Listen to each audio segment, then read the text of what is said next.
Welcome to the Monetary Policy Report press conference. We're joined today by Ben Broadbent, Deputy Governor for Monetary Policy, Dave Ramsden, Deputy Governor for Markets and Banking, and the Governor, Andrew Bailey. Andrew will begin with opening remarks, and then we'll have time for questions.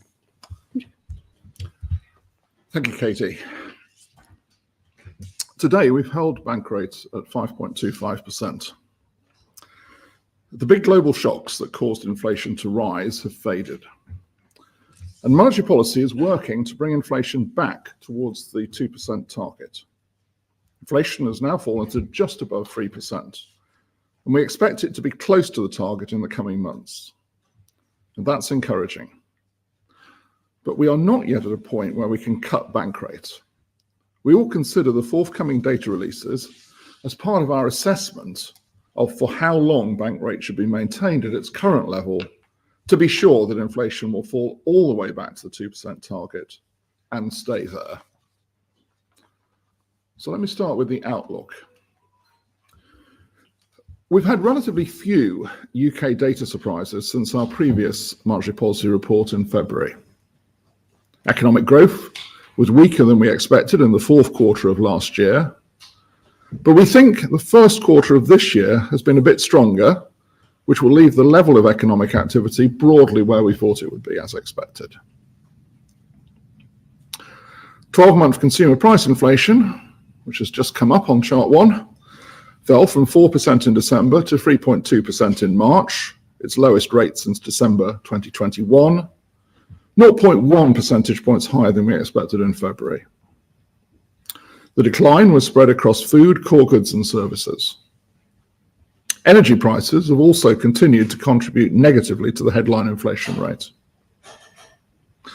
And as a lower Ofgem cap on household energy prices has come into effect in April, we expect headline inflation to drop further to a level very close to target in the next few months. But we then expect it to edge up again in the second half of the year as the negative contributions from energy prices fade.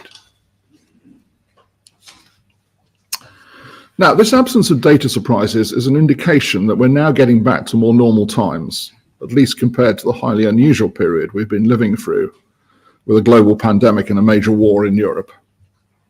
Risks to the global economy remain, including from the conflict in the Middle East.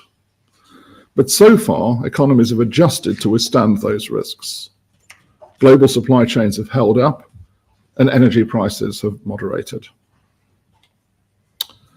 Chart 2 provides one illustration of how the outlook has become more predictable, at least in the near term.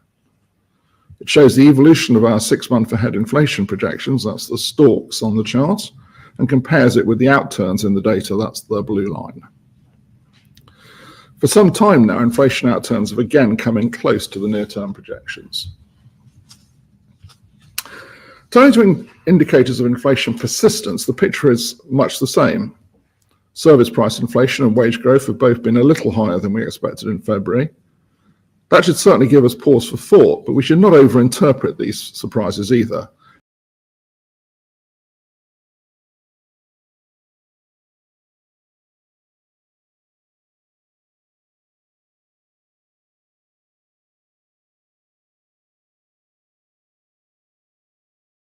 For thought, but we should not overinterpret these surprises either.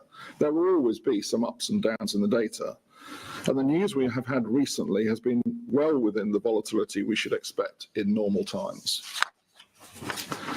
In summary, on the data of late, there have been relatively few surprises, a little more strength on inflation persistence than expected, but well within the normal margins of variance. More data will help us to extract the signal from the noise and help us to judge whether or not we're on track to bring inflation back to the 2% target sustainably. And more data will help us to assess if we are sufficiently confident in that process that we can start to withdraw some of the restrictiveness in the monetary policy stance. Before our next meeting in June, we will have 2 full sets of data for inflation activity and the labour market, and that will help us in making that judgment afresh. But in saying that, let me be clear. A change in bank rate in June is neither ruled out nor a fait accompli. So I'll turn now to the key forecast judgments. In our current assessment of the medium-term outlook, the Monetary Policy Committee has been guided by 3 key forecast judgments. just come up. Bueno, pues de esta manera Andrew Bailey, digamos que no se moja, dice un cambio en los tipos de interés en la reunión de junio no está descartada, pero tampoco está confirmada. Es decir, que Bailey no se quiere mojar en absoluto, pero justo antes de eso ha dicho que van a llegar dos grupos de datos importantes antes de la reunión de junio y que lo van a tener muy en cuenta. Es decir, muy parecido a lo que decía Christine Lagarde, eso de que para junio vamos a tener datos suficientes como para poder tomar una decisión. Bueno, pues prácticamente lo mismo el Banco de Inglaterra, aunque dice, no confirma que vaya a producirse una bajada de tipos de interés, pero tampoco lo descarta, que eso ya saben que eso da alas al mercado. Seguimos escuchándole. We also expect economic growth to be supported by an increase in the population and by some pickup in productivity. Fiscal policy will have some effect too. And the continued unwind of global shocks to energy and imported goods prices will boost real incomes. Second, on demand and supply, we think that the current balance between them will gradually turn into excess supply. Despite picking up during the forecast period, demand growth is expected to remain weaker than supply growth, in part reflecting the restrictive stance of monetary policy. This also means that we expect unemployment to rise somewhat over the next couple of years, but by less than we had been expecting previously. Third, on wages and prices. We think that headline consumer price inflation will edge up again in the second half of this year. The negative contributions from energy prices will fade, while domestic inflation pressures are likely to persist for longer. That illustrates why we monitor indicators of domestic inflationary pressures very carefully. We've made two important adjustments to our inflation judgments. First, we now judge that a greater proportion of the effect of past increases in import prices has already passed through to consumer prices. This is not least because the rise in import prices was associated with acute shortages of many products. What this means is both that the past rise in inflation is easier to explain, and that external pressures are likely to be somewhat weaker over the first half of the forecast period. Second, it's now the MPC's best collective judgment that second-round effects on domestic prices and wages will fade slightly faster than we have previously assumed. There remains considerable uncertainty around this judgment, however, and I should note that MPC members do hold a range of views about it. Let me just make one observation. Second-round effects on wages and prices emerged at least in part in response to falling real incomes, as households and businesses understandably sought to resist an erosion of their real income and profits. But real incomes are now growing again. As the chart that's now up, chart 3 shows, aggregate real income growth is about as strong now as at any point over the past decade. That is good news in itself, of course, and higher real income should also help such second-round inflationary pressures to ease. This takes me to the medium-term outlook for inflation. Chart 4. Bueno, pues ahora hablando de las perspectivas de medio plazo para la inflación, acaba de decir, entre otras cosas, que de momento parece que las expectativas que tienen por una posible o por unos posibles efectos de segunda ronda de la inflación, de momento, bueno, pues son mucho mejores, son mucho más optimistas de lo que pensaban anteriormente. Dice que los efectos de segunda ronda van a desvanecerse de una manera más rápida de lo que habían asumido anteriormente. Seguimos escuchando a Andrew Bailey. Reflects our view that we're making very good progress in returning inflation to the 2% target, that the restrictive monetary policy stance is working. In fact, conditional on the market implied path for bank rates, the projection suggests that inflation could fall below the inflation target towards the end of the forecast period. So let me turn to monetary policy. With the progress we've made, to make sure that inflation stays around the 2% target, that inflation will neither be too high nor too low, it's likely that we will need to cut bank rate over the coming quarters and make monetary policy somewhat less restrictive over the forecast period, possibly more so than currently priced into market rates. This would be consistent with ensuring that inflation does not fall noticeably below target at the end point of the forecast. But that judgment is one for the future. It really depends on how the data evolve and how that evolution affects our assessment that the risks from inflation persistence are receding. We have no preconceptions about how fast and how far.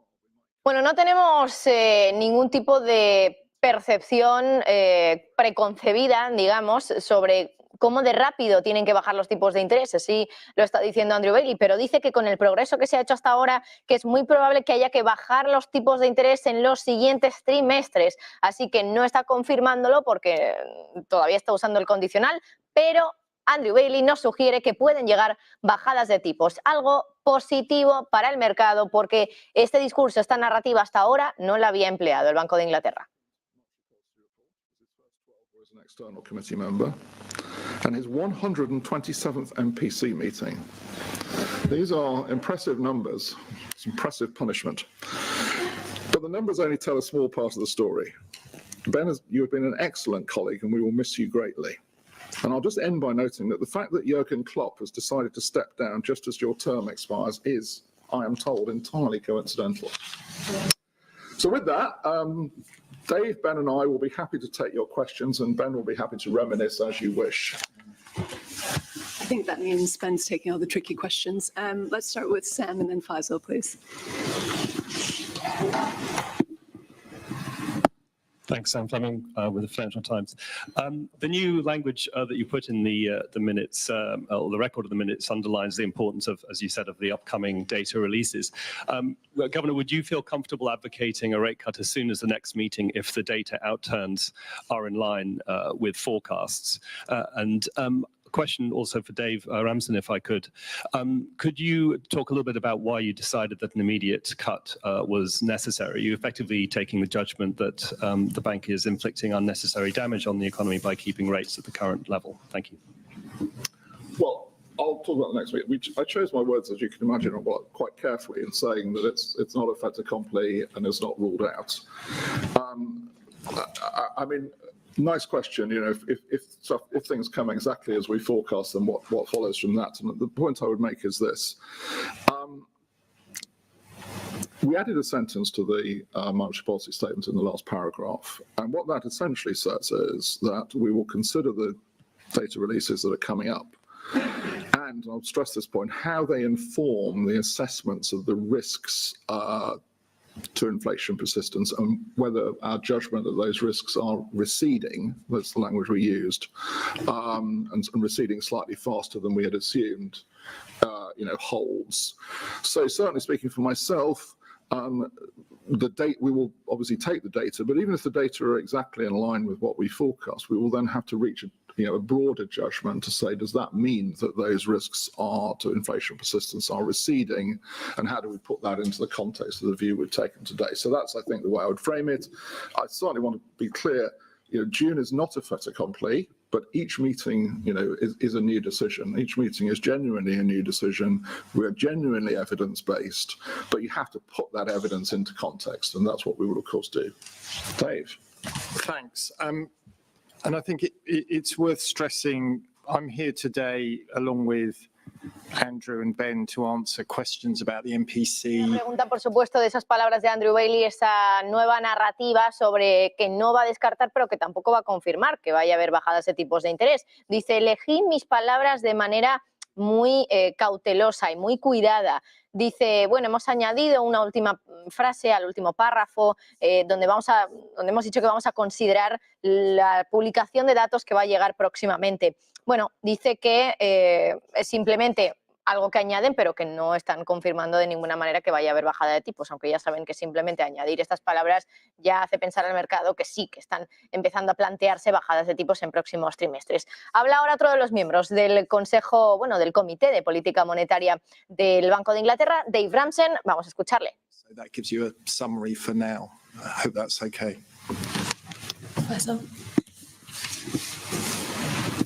Thanks, Governor. Faisal Islam, BBC.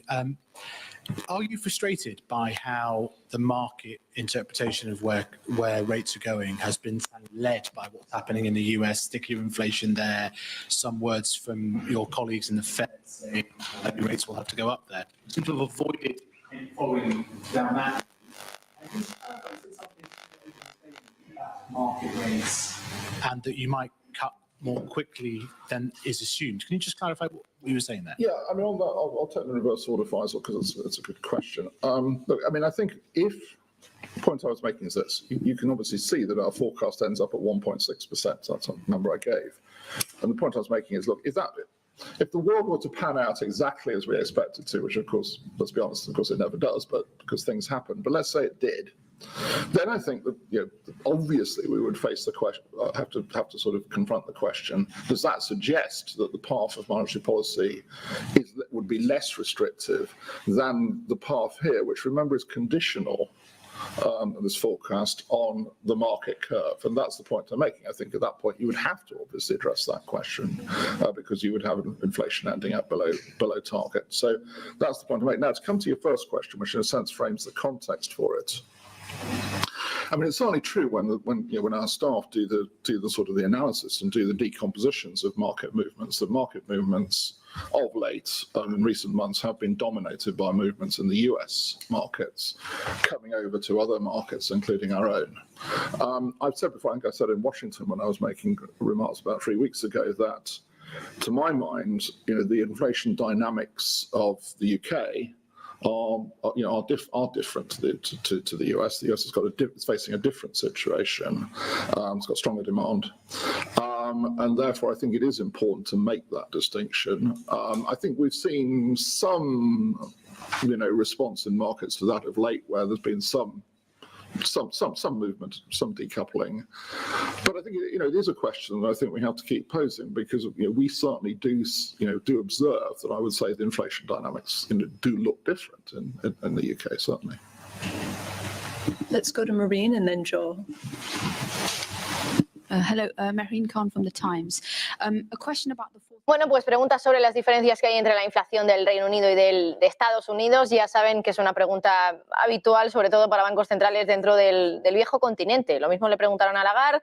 Ella dijo que no tenía nada que ver una cosa con la otra y prácticamente lo mismo ha dicho el Banco de Inglaterra. El gobernador Andrew Bailey dice que las dinámicas de la inflación en el Reino Unido son diferentes de las que están en Estados Unidos, y que es importante hacer esa distinción porque, dice, estamos viendo algo de respuesta en el mercado, algo de decoupling en ese mercado, y pensamos que las dinámicas de la inflación son diferentes. Bueno, pues se ha dedicado un poco a repetir las mismas dos frases todo el rato. Bueno, seguimos escuchando a Bailey. Responde a otra pregunta. On this. I mean, there's always data volatility. I mean, I think it's important to note that, short-run data are always volatile in that sense. So you always get some ups and downs. And what we spend a lot of time doing in our meetings is sort of, in a sense, trying to extract the underlying signal from the noise, if you like. And of course, we get a lot of other inputs, including our agents who are, giving us every time give us their own new assessment. And we will do that because, if I had to predict something, I would say when we get to the next meeting, what we will find is that some data are sort of in line with what we thought, and some are a bit at odds with what we thought, and then we have to sort of try and work out whether there's a particular story that explains that. I'm going to give you an example at the moment, which I think is quite a good one actually. So one of the things that, certainly again, I look at quite closely is the pass-through of costs into prices. So it's interesting, if you look at the last PMI survey that came out a week or so ago, you saw a stronger picture for input costs than you did for output prices in the producer sector. Now, I think that's a very interesting potential bit of data, because what it sort of chimes with is discussions I certainly have when I go around the country, which is particularly when you look at something. So take something like the national living wage. We can observe what it is. The question is it being passed through? That PMI data would tend to suggest it possibly isn't. It tends to fit with stories I've heard around the country of companies saying they're probably a bit less likely to pass these things through at the moment. There's more pressure on margins in that sense. So that's the stuff we have to always do. On the ONS, Ben will come in on this. I think, look, we've included a box in the NPR on the state of play. We can't not look at the labour market. And by the way, we're talking about quantities. I mean, the wage data is a different survey, not in the same box in that sense. We can't not look at it. On the other hand, I mean, I'll give you one example. which is highly relevant. It's very hard at the moment to know whether participation has gone up or down, and that's challenging. You want to? Yeah, Andrew referred to trying to extract the signal from the noise, and in that process, roughly speaking, the weight you put on any single indicator is inversely proportional to its variance. So some indicators are noisy than others. You're right to say that the quantity numbers in the labour market are more uncertain than usual. The low response rate means the sampling error is higher. Similarly, as it happens, the AWE, the official wage data, which don't have that same problem, the response rates survey of businesses are pretty high, but the numbers themselves are very variable from month to month. So for my part, I'll probably look a little more closely at services inflation than wages, at least over very short periods of time. That said, Andrew's right, we have quite a lot of other indicators that we look at as well. We've got plenty of surveys for wage growth, including from our agents, from other private sector firms. Similarly, on employment, we have quite a bit. There's a nice graph in the NPR trying to get at what might have happened to unemployment, or at least to supplement the LFS estimates by using survey data. So I think it would be wrong to imagine that we only look at the official.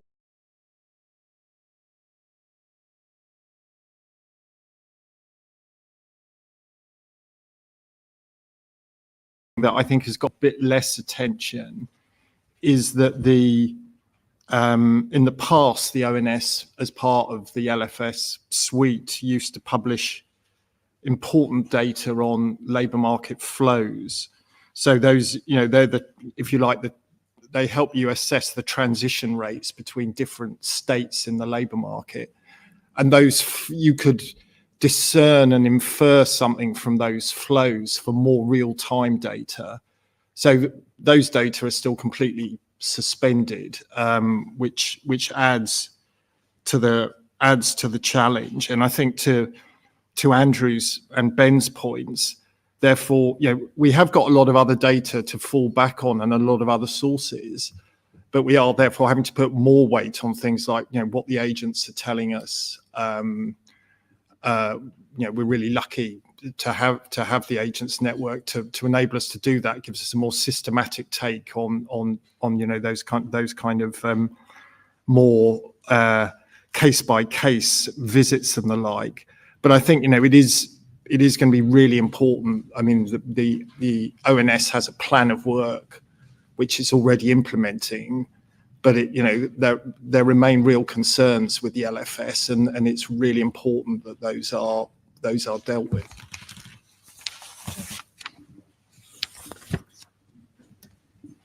Thank you. Joel Hills from ITV News. I have two questions. The first on who goes first. You've made the comment that inflation dynamics in the UK are different to the United States. There is still that perception in markets, isn't there, that the Fed is likely to go first? Are you saying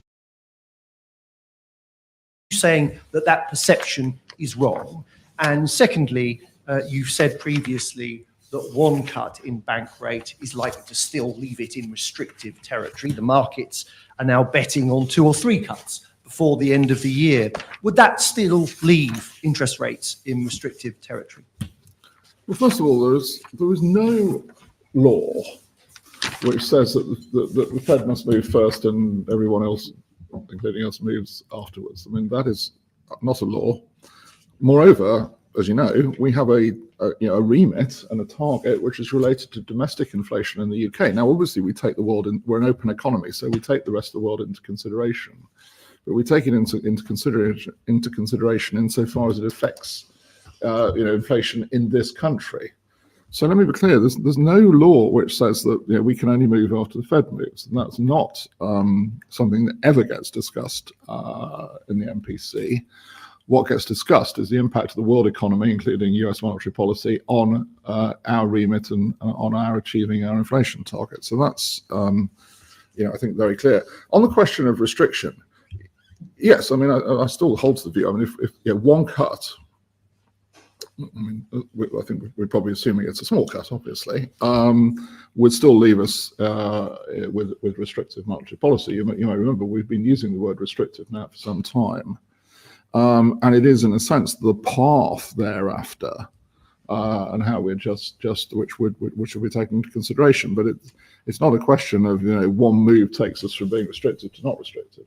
Yeah, I think someone said this is my 40th press conference. I think, is it right, you probably asked about where neutral interest rates is in 38 of them, let's say. So we feel confident enough about the range, a reasonable range for neutral, that we can say we're in restrictive territory and would remain so with one cut. But that doesn't mean we have a very precise view of where we're going to end up. And it's something one learns over time. And in reality, the way policy is set is it responds to the data that we think are telling us about forward inflation. This is my view, at least. And then we look back later and say, it turns out this was the neutral rate of interest. But what we don't do is form a strong or too strong a view about that in advance and say, we certainly do work on estimating this number. But I think it would be misleading to give you a single number and say, yes, we're definitely heading to that point. But I'm not asking where neutral is. I'm asking if bank rate at 4.5%, that's still restricted, right? Well, if you look at the numbers, I think we put I can't remember when it was, Dave, you'll remember better than me. It's probably towards the upper end of a reasonable range. But I don't think we want to pre-commit to some number. And as I say, the way it will actually work is we will respond to the data that we see that tell us about forward inflation. Let's go to Helia and then Larry, please.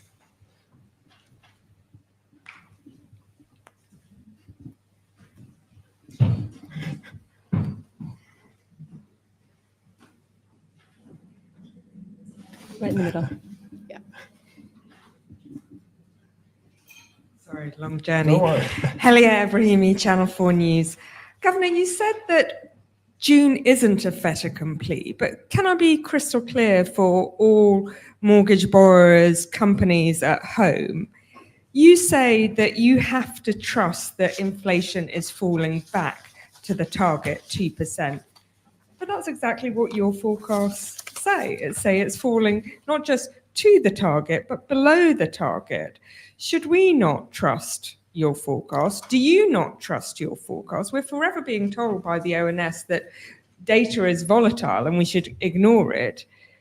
How much standing should we put your forecast in? Well, I'll make 2 points on that. First of all, the key phrase is that inflation reaches the target sustainably and sustains its hitting the target. The second thing is, and sort of goes back to the press conference we had a few weeks ago with Ben Bernanke. All our forecasts are conditional. I mean, I think we have to. I know we have to keep emphasising this point because we don't make unconditional forecasts, and of course the world changes. So that we have to keep coming back to this question, and we keep having to come, as we do, have to come back to the question: do we think that we are going to hit the target and sustain that point? Now, as you can see from our forecast in the very short term, we may hit the target in the next, 2 or 3 months, but we don't think it will stay there. We think it will. But the question then is further out, and further out, of course, there are many things that condition further out. I mean, there are many assumptions. Many things can change. We have to continually reassess the view. Do we think we're going to get there and it's going to stay there? And the point I make is this: it comes back to the key sentence, the sentence that we've included in the MPS.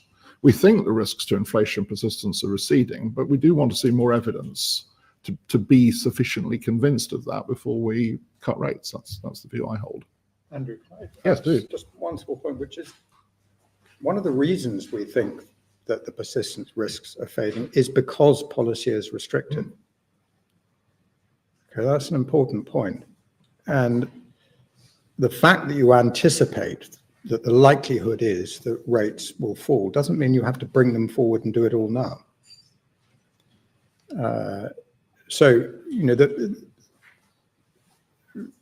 Andrew made a remark about the shape of the curve in his introductory remarks and the overall forecast. that tells you that given everything else we're assuming in the forecast, you might think the curve is, a little high. To be consistent with those assumptions doesn't mean that the curve's unreasonable. It just means that our assumptions. Yeah, but that's a statement about the average level of interest rates over the next 3 years. It's not about the statement about today's interest rate. And the committee does need to be more confident before it can start following any declining path. But the underlying point is that the reason in the forecast that inflation falls back sustainably to target and then, as you say, slightly below it, is because policy is restrictive. Larry, who's right behind you there. Larry Elliott of The Guardian. There's quite an emphasis in the monetary policy report on the money growth figures. I just wondered whether you could explain why that was. It seems to be much more prominent than previously. And more particularly, does that suggest the MPC thinks that it missed some signals from the money supply figures when inflation was going up? And does it suggest that there is a message from the money supply figures now that they are quite weak in the current configuration of events? Well, I'll make 2 points on that, Larry. I mean, there's also been a lot of commentary on this. In terms of the MPC process, I mean, we've always looked at the money figures. I think Ben has said in the past, they are much better as what you might call medium-term indicators than they are short-term indicators, but we always look at them. I think in the light of the commentary outside, I think we felt it would be helpful to perhaps, set out in a box, how we look at them and what we look at and what role they play. And I think that's useful to do.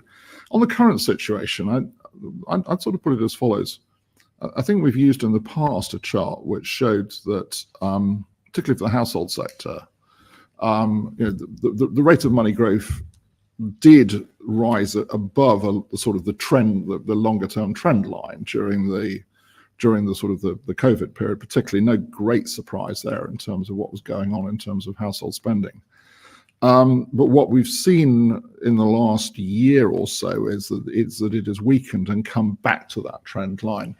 Now, interestingly, but I don't want to read too much into this. I think it's an interesting sort of latest development. If anything, now it seems to be stabilizing. So that having come back to that trend line, it's not at the moment going below it. And I think that's an important and interesting piece of evidence which we take into account. Now, how much we read into that, well, that's the judgment we always have to make. Okay. I was just going to add on that, and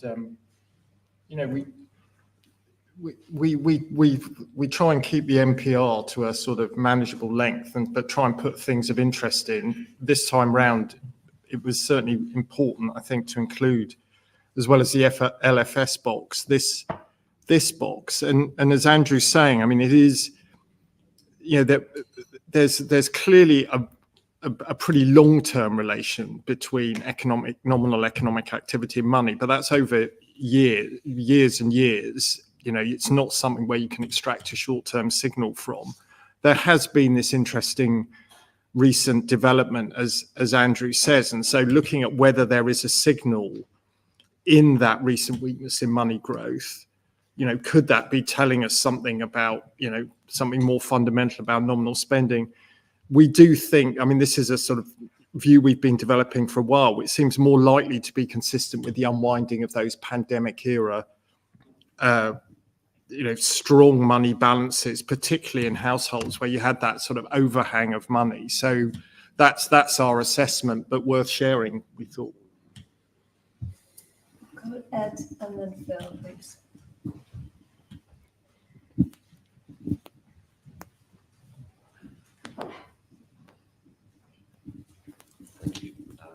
Hi, Ed Conway from Sky News. Governor, doubtless you have picked up there are lots of people in Westminster who would rather like for the bank to be cutting interest rates. And a lot of people tell us all the time, particularly within the government, that's what the bank needs to do. Do you think that kind of thing, there's always been a bit of it, but it does feel like there's more of it now.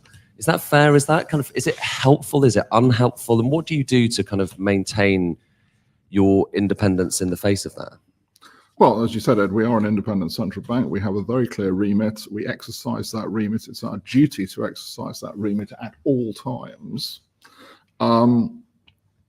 And I guess I hear the same things you hear. You may hear more of them, but I do hear them. But let me be clear. When we are sitting in the room as an MPC, as a committee, we never discuss politics. That's not a subject that we discuss. Our job is to take decisions, consistent with our remit. Our remit applies at all times, so it isn't a consideration in that respect.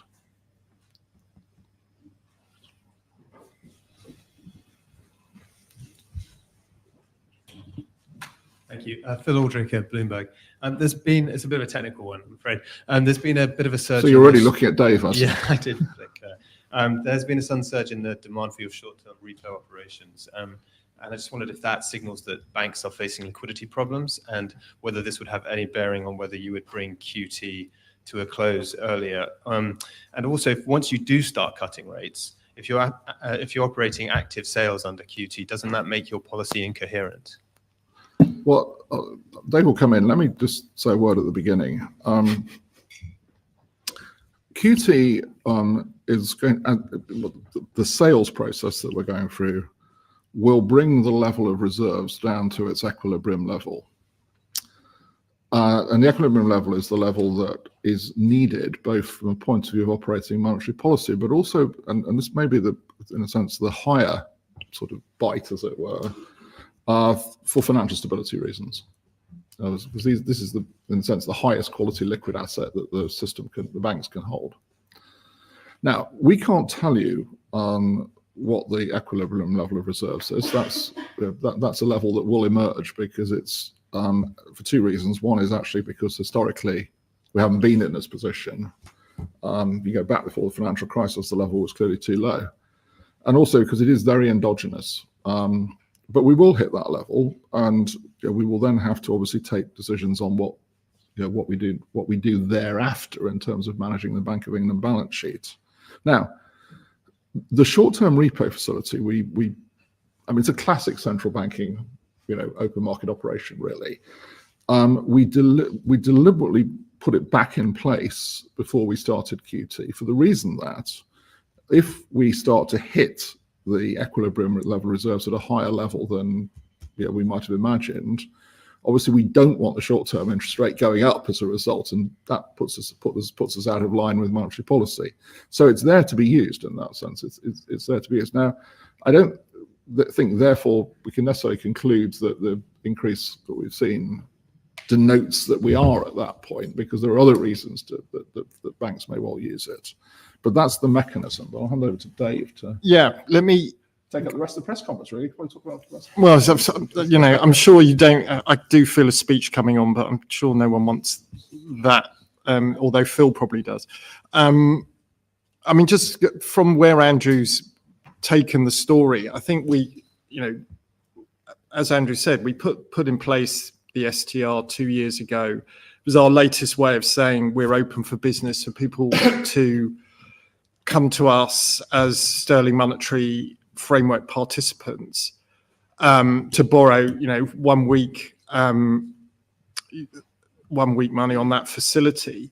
The point being about what's happened recently, I think we are comfortable that we're not at this new equilibrium at all. We did see increased usage last week.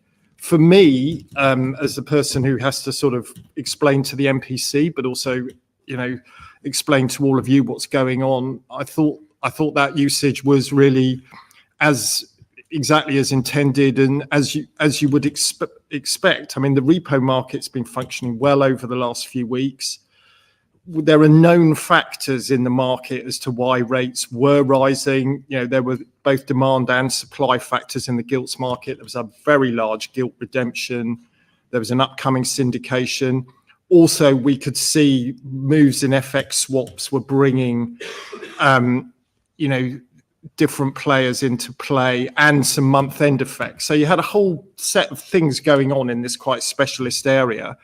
And what we've seen is that repo rates have actually fallen back from the peaks they were at, which, again, to Andrew's point, it makes you think the STR is doing its job. There's always going to be stuff happening in the repo market, but the STR is doing its job. We're not seeing some ratcheting up more in these rates that might make you think, oh, right, so reserves are becoming a bit scarce. We are getting closer to that equilibrium point. So that's where we are. Just on your other point, just to reassure you, I was completely comfortable when I was making my vote to reduce bank rate to continue with the QT program in the background. We committed to that 100 billion last September. That's been working well.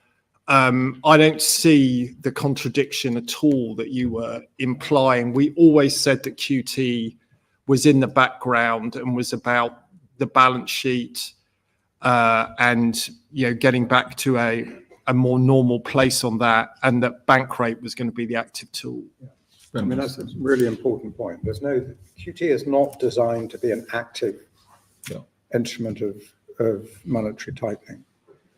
And if that means anything at all, it means precisely that it can continue to trundle along while the overall level of monetary conditions is determined as necessary by ups and downs in bank rate. And that's what we said right from the start. Indeed, we set out that approach many years ago. Second point I make in that respect is, as long as you believe, and I tend to believe this, that the vast majority of the effects of asset purchases and sales, which, by the way, we think can vary over time, are transmitted via the prices of financial assets. And as long as we make a forecast based on those same prices, which is what we do, we will take into account in determining the level of, in order to determine the appropriate level of bank rate, any effects that QE or QT are having. So I don't see any tension or contradiction here at all. And as I say, we've set that approach out in quite a lot of detail on two different occasions now. By the way, just to say that after, I'm leaving soon, but the MPC, the future MPC will, I think, as it said, the default position is reconsider the year ahead or set the year ahead target for sales every September, is it? Yeah, we have the annual review, which will be getting going soon, and we'll set it in September. Yeah. Sue and then Steve, please. Hi, Sue Chan from The Telegraph. Just looking at this box you have on developments in the market sector, is it fair to say that economic growth, employment, and the pretty chunky wage growth upgrade you have in this forecast have been driven by growth in the public sector rather than the private sector? And what are the implications of that? And if I may, you touched on the minimum wage. Are businesses citing it as a concern when you talk to them? Well, let me start. I think Ben will probably want to come in. I mean, one reason we thought it was useful to include the box was because we did see last year some divergence between the market sector and total GDP, which of course the residual, as you say, is the public sector. Now that's important because, in a sense, price formation goes on in one part of the economy. Activity and, however, activity and sort of, if you like, pressure on the sort of the supply-demand balance obviously comes from the whole economy. So, separating these two things out is quite useful, I think, to actually illustrate at a point when you do see that sort of divergence. And Ben may want to say more on that. On the minimum wage, or national living wage, I should say, it does get talked about a lot, and certainly my regular tours around the country. But I would just emphasise the point I made earlier. I think it's important to add to that point. The question I always ask businesses when we're discussing it, which is understand the headline impact, but the important question is how you're responding to that in a number of respects. One is obviously what it means for demand for labour. Secondly, are you to what extent you're passing it through into prices, and to what extent conditions are enabling or limiting that. So those are in a sense, the really key questions, certainly the ones I always ask when I'm out and about. And I would say, interestingly, the sense I've been picking up for some months now actually is greater doubts about passing it on. But we'll see. I mean, that's, going back to some of the earlier questions, when you say, how do we process evidence and what do we look for? That's the sort of thing we're looking for. Well, I mean, generally we approach things at the level of the aggregate economy, and we have projections for aggregate demand and aggregate supply, but it can matter when there are some divergences. As Andrew said, it is the market sector that sets prices. The public sector can still matter, but strictly speaking, it's the claim on resources that the public sector makes that matters more than its output. So it's not so much whether public sector GDP goes up or down, it's how many people is it employing, I think, is the more important question for us. So on the whole, it's reasonable just to look at everything all together, but there are occasions when you get divergences, when you should think about these nuances. Steve is just there.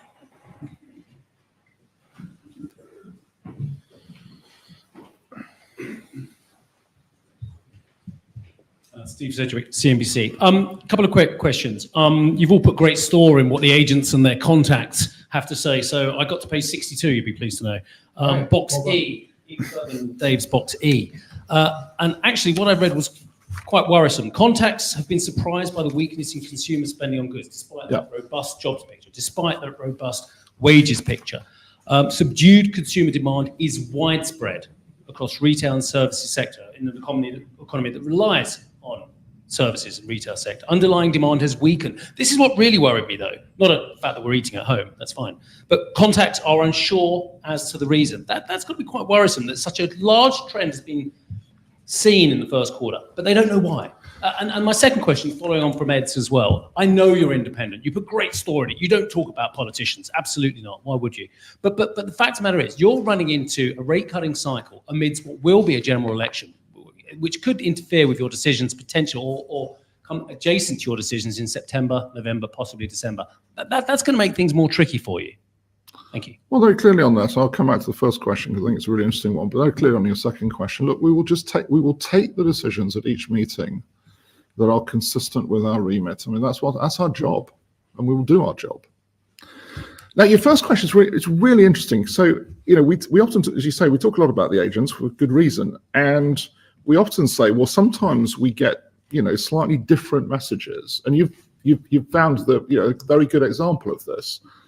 So at the moment, I would say, obviously we've got a GDP number coming out tomorrow morning. We've, in a sense, I said something about it in my remarks. It's set out in the report. We think it's going to be a bit stronger than we thought it was going to be, and that it will offset some of the weakness we saw at the end of last year. We've also got survey evidence, a lot of survey evidence, which is tended to be telling a more positive story. We've got retail sales, which has been tending to tell a more positive story. But you're right to point out that our agents are saying to us, that's not quite the story they're hearing. They're hearing a bit more cautious story from their contacts consistently. So we have to balance, these things. I mean, it's part of our job, but it's a very, very good example of why we have the agents and put so much emphasis on them, because occasionally they will come in and say, you know what, we're not quite hearing that story. Chris and then Ashley. Chris Giles from the Financial Times. Governor, we care about the market interest path, not because of what's going on in the city, who's making money and who's losing, because it prices things in the real economy, particularly mortgages. It's gone up quite a bit since your February forecast. Yeah. First of all, how comfortable are you that when you're talking about rate cuts, mortgage rates are rising? And secondly, could you therefore sketch out what would be a reasonable scenario for interest rates consistent with hitting your target on a sustained basis? Well, on the final point, Chris, I mean, as Ben said earlier, look, I mean, we make observations on this. We deliberately don't set out paths in that sense. Now, look, as you know, in terms of the work we're going to do to consider Ben Bernanke's report, we're going to think about all these questions. We're not going to implement bits of Bernanke piecemeal, though. That's what I would say. On your point about what's happened since February and mortgage rates, look, I come back to what I was saying earlier. I think it is, it's evident certainly from the work our staff have done that the US market has been having more impact on our changes in our rates when they do the decompositions than not. It always has some influence, but it seems to have had more influence recently. I think we've seen a bit of decoupling of that of late, but it's still overall, if you take, as you said, February to now, that's the story. Now, I'd come back to what I said earlier. I am raising a question about that because our inflation dynamics, I think, are different, as I said earlier. So I think there is a question around that has to be put. If I can just add, I mean, I remember answering a very similar question to this back at the February press conference when I talked about the declining trend in mortgage rates. They've come down a lot from their peak sort of late summer last year. And, the question was, around, was that going to continue? Obviously, because of what's happened to the reference rates for, the key mortgages, the reference rate is the OIS rate, as we show in chart 2.8, that has moved up relative to February. That has taken mortgages, the key mortgages, a bit with it. However, they're still a long way down from their peak. And also, I think it is important to say that compared to when they started to rise through last spring and summer from the autumn 2022 peak around that time, that was when we were getting more and more concerned about persistence in inflation, and that was being reflected in our monetary policy decisions. We are in a different context now. I mean, the MPC hasn't changed rates today, but Andrew's set out very clearly in his opening remarks, we've set out in the minutes that we think the risks from persistence are receding. So I wouldn't want you to draw the conclusion that somehow we're on a sort of another, big upward lurch in mortgage rates, but they certainly have started to go up a little bit compared to the strong downward trend that we had before. A couple of things. I mean, first of all, this is a fact of life. As Andrew said, the correlation with US rates is slightly higher over recent months. By the way, pulling them down in the autumn and the early part of this year before putting them up again. So it goes both ways, but it's always there. It's a fact of life, and I don't think that fact would be changed if we were to publish, quotes, a rate path. The second thing is that we're a committee of 9. I'm quoting here from the paragraph 21 in the minutes, and that it's hard to get one single answer. I think you get different answers if you talk to different people on the committee. There is, quotes, a range of views amongst the majority regarding the risks around the assumptions on persistence embodied in the May CPI projection. There's also a range of views, and this is relevant for some of the earlier questions, about the extent of the evidence that was likely to be needed to warrant a change in bank rate. So I think it's difficult under those circumstances to say, here's exactly what we're going to do, even in a conditional sense. Christo, it is. We're not asking for that. No, indeed. Well, no, but I'm saying there isn't one. That's what I'm saying.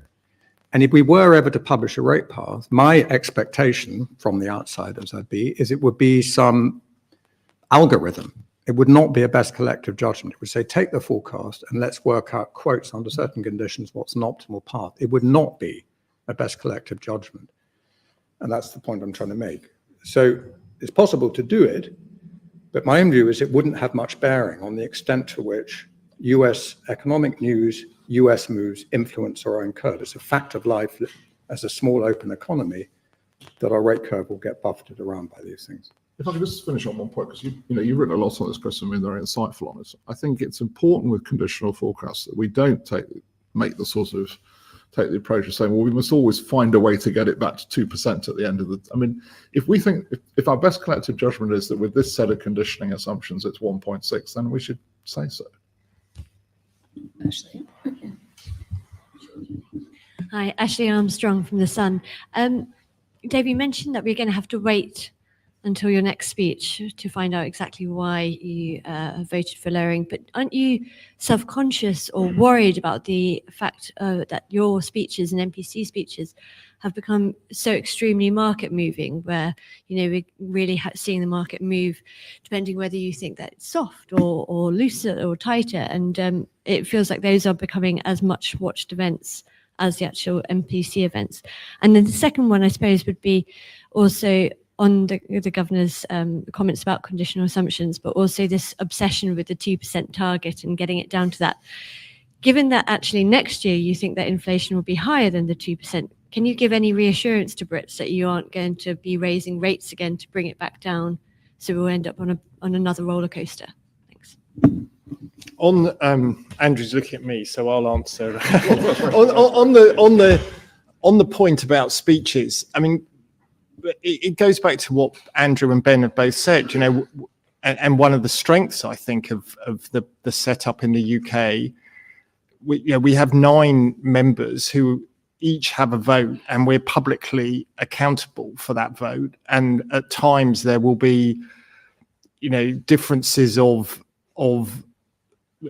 genuine assessment as to where inflation's going to go, given that that's our remit, and we have to be publicly accountable for that. So I think it's a strength that we have to give. We have to communicate our views. Swati and I have got, you know, we've been given, we could have had more, but we've got a whole paragraph that sets out our views. We'll expand on that. I mean, I gave a speech a few weeks ago that did move markets a bit, but equally, it was important. We'd said in March that there were a range of views on this issue of the risks to persistence, and it was important, I think, as an individual member with a vote to be accountable for my view and to set that out. And at times when you know, people, you know, reasonable people on the committee, we can disagree on the assessment, then we will have to communicate that. But I don't see that as being a fundamental cause of volatility. I see that as being important communication to the markets to steer the markets on the range of views. By the way, I make your apologies for being obsessed with the 2% inflation target. Well, on your second question, the remit is 2% sustainably in the medium term. That's important because it means we have to look at that horizon, and but very important, it gives us, or requires us, and gives us the scope to look through temporary ups and downs. But we have to obviously analyse them very closely to get to the point where we look through them, but it gives us the ability to do that. So I would just, you know, reassure your readers at this point that, you know, we do that. I think we've got a forecast that, you know, we were just discussing in Chris's question, the end point of the forecast. So I would not want to put, you know, overdue emphasis on the sort of the fluctuations to get to that point. I mean, they're interesting. We have to tell the story behind them. We have to understand them, what they might lead to, but we should not give them too much significance in that sense. Okay, we've got time for 2 more, so we'll go to Isha and then after that.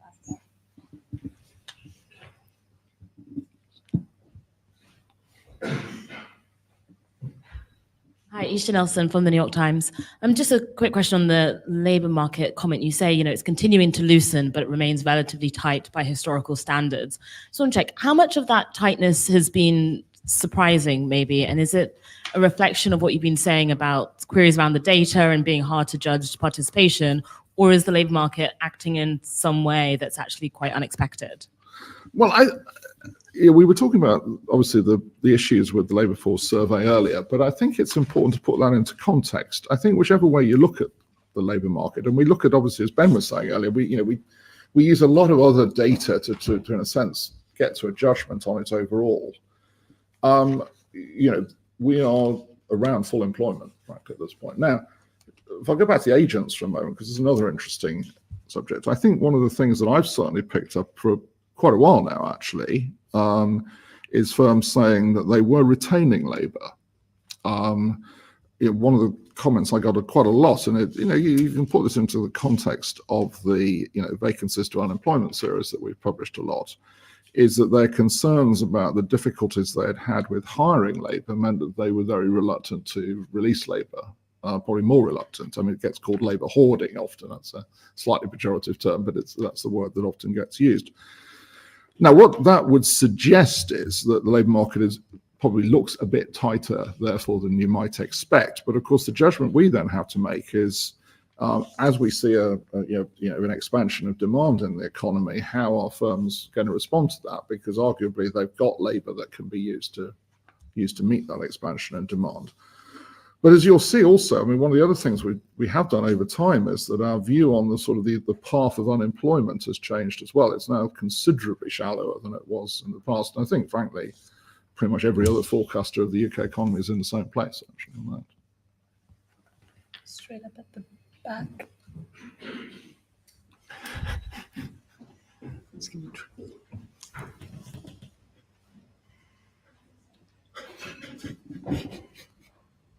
Oh, thank you. Thank you, Sven from Reuters. Hi, Governor, this question for you. Dave just briefly touched on there being a range of views among the 7 MPC members who voted to keep rates on hold. Could you I'm sorry. Sorry, Suban from Reuters? Yeah. Sorry, Dave's just briefly touched upon there being a range of views among the 7 MPC members who have voted to keep rates on hold regarding how much evidence is likely needed to be sure persistence in inflation is fading sufficiently. Where do you stand in that spectrum of views, and could 2 months of favorable data be enough to change your vote? Also, a follow-up question. The BOE minutes talk about potential currency implications from divergence between US and European growth and monetary policy. How much more scope is there for sterling to weaken against the dollar if the BOE cuts rates before the Fed? And how much of a bearing does this have on a rate cut? Thank you. Well, I mean, if you don't mind me saying so, the first question's a nice one, but it's slightly another variant of the are you going to cut in June question. I think we've sort of answered that question. There is a range of views, and I'll just refer you back to the point I made early on. We've made quite an important adjustment to the forecast in terms of our views on the scale and persistence of the inflation persistence point. It's been substantial subject of discussion in this forecast round, and we've come to the view that the inflation persistence is probably going to recede slightly faster than we assumed. But I did make the point very deliberately in my opening remarks. There are different views on this amongst the MPC members, and I'm sure you'll hear different views in the comments that individual members will make in the coming period, and that's true. There are different views. So if you had to sort of characterize what's that sort of range of views amongst those of us who voted to hold rates, I would say probably the question of to what extent we're confident that this receding picture of inflation persistence is sort of bedded in is clear and narrow there. On the exchange rate, I mean, one thing I would say is we've obviously seen quite a shift in markets' view of the path of both US monetary policy and other people's monetary policy. The exchange rate, in a sense, is obviously the relative price. So to a considerable degree, I think that's already priced in to the degree the markets have taken that on board. We follow the exchange rate closely, but actually, and I think we have this in the section of the NPR that comments on the conditioning assumptions, the exchange rate actually has not been one of the ones that has moved particularly substantially. And obviously the market prices all of this information in. I just want to squeeze John Paul in. Yes.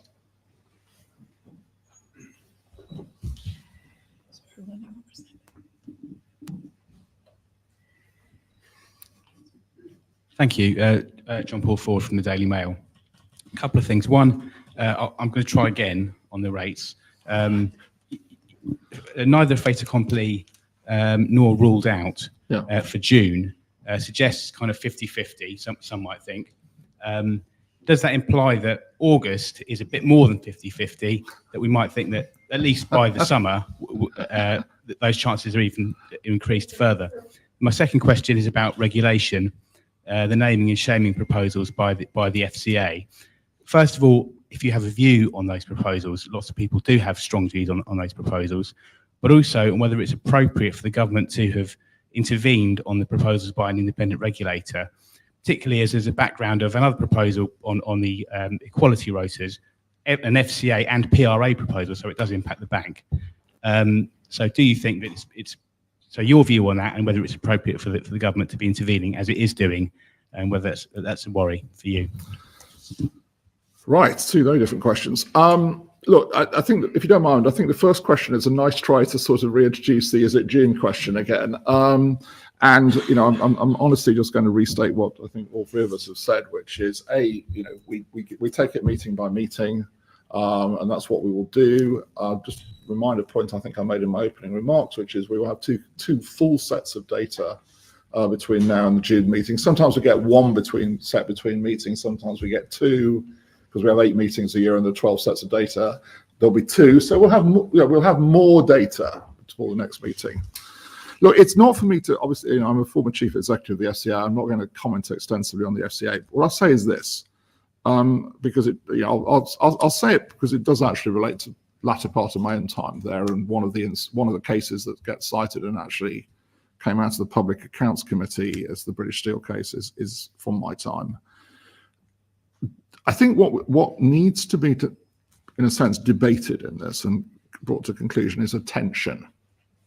And the tension is this: it's between the principle, which is important, obviously, of innocent until proven guilty, but the problem that if a regulator is in, and this could, by the way, be the PRA. It's not in this case, but it could be. I mean, PRA does less investigation because prudential regulation is different, but it does from time to time, and that's obviously part of the Bank of England.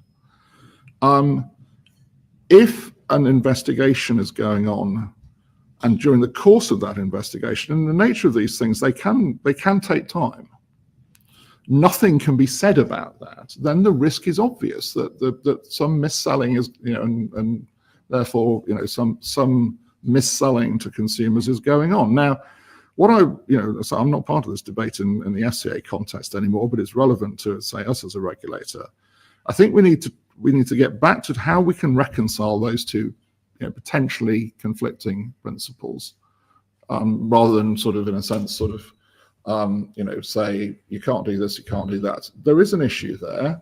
Then we can think about all the ways we could possibly solve that tension. That would be my, you know, I hope it's a helpful contribution to the debate. Thanks very much, everyone.